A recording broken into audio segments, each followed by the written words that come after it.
Hey Pearl, my Hayward vspump has stopped working, and throwing an error 01 code.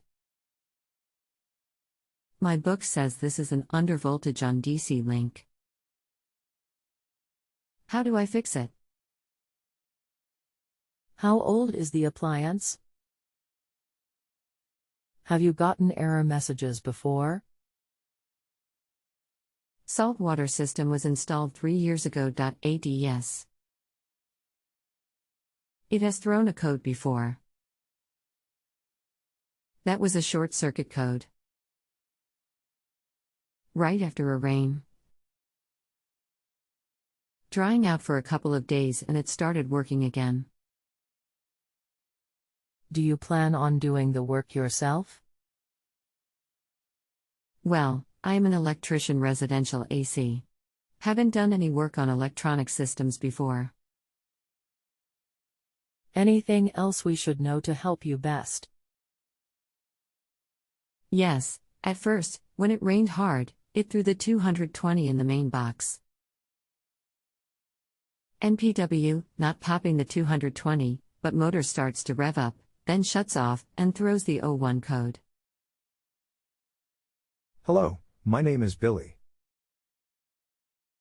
If you turn power off to the system for 5 minutes. Then back on. Does the code pop up right away or 30 to 60 seconds later?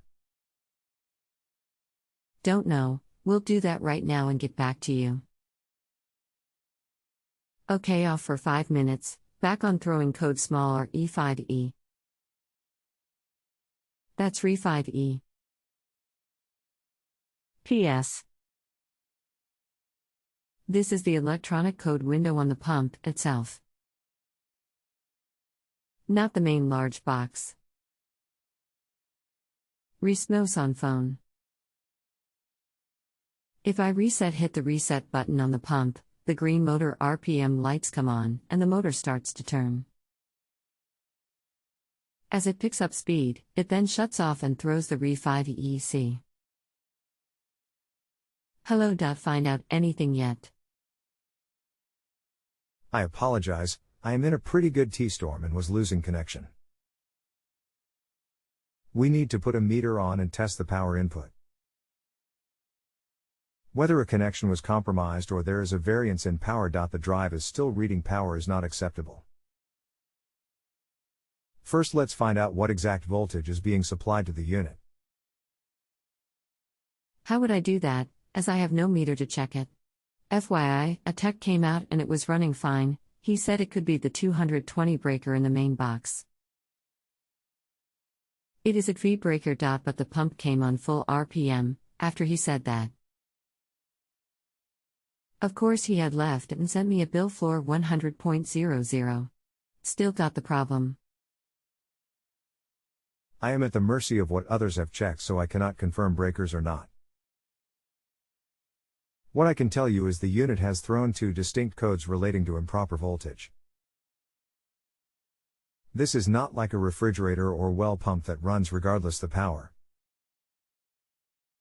A light will dim, a motor will slow. These items run but at diminished capacity. This motor has a failsafe to protect itself. It senses power that is outside the range it should run in and locks out to prevent damage. Your motor assembly is telling us that it is getting power, but the power is not in an acceptable range.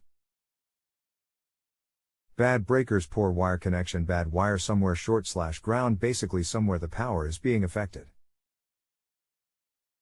Unless we find the voltage is proper by checking with a meter. Then we know the motor protector is confused and requires replacement. 90% of the time it is a power issue. Okay. A voltage check of the service to the electronic box shows no voltage getting to the main bus in the box. There is 220 at the connection in my shop, which is about 20 feet from the controller. By the time it gets to the bus, there is no power at all in the wire. So. How in the hell that wire, underground, has been severed, is beyond me. I feel like an idiot. It has not blown any breakers in the shop, or the power box. Going to check the continuity of the 12-gauge service wire. Stand by. Be careful. This sounds pretty dicey. Are you measuring power hot wire to wire or hot wire to ground? Both. No power anywhere in the box, but power is operating the electronic end of it. Okay, you are missing one leg. You have two wires with 120V each. If you touch wire to wire it reads 220V. But if you have only 120V it reads 0 because technically you are measuring the same circuit. Now measure each wire to ground. Did that. No juice. I think that it may be that the very powerful lightning strikes that we have had lately might have severed the copper ground wire to the box. This would explain why I get no reading wire to ground check. But I also get no reading 120 to 120. No 240. The motor appears to have power but is simply being run by a capacitor/battery on a circuit board. So the issue is obviously power related. I really wish you well on this and appreciate your patience. Just rate service to close. Billy. Thank you, Billy. I have gone as far as I can. Contis, I lost all my diagnostic equipment in a shop fire 3 years ago, so I can't check continuity, voltage leaks, etc. As far as your service is concerned, you must have helped many people figure out their problems. You are very good at what you do. Being a retired electrician myself, your help was right on. Thank you for your help. This service in many areas gives regular people the info they will need to save them a bundle. Live long and prosper. You are very welcome and I thank you. Just rate service to close question and have a nice weekend, Billy. If you have a home improvement or appliance question and want to chat with an expert, now visit justanswer.com/ythi.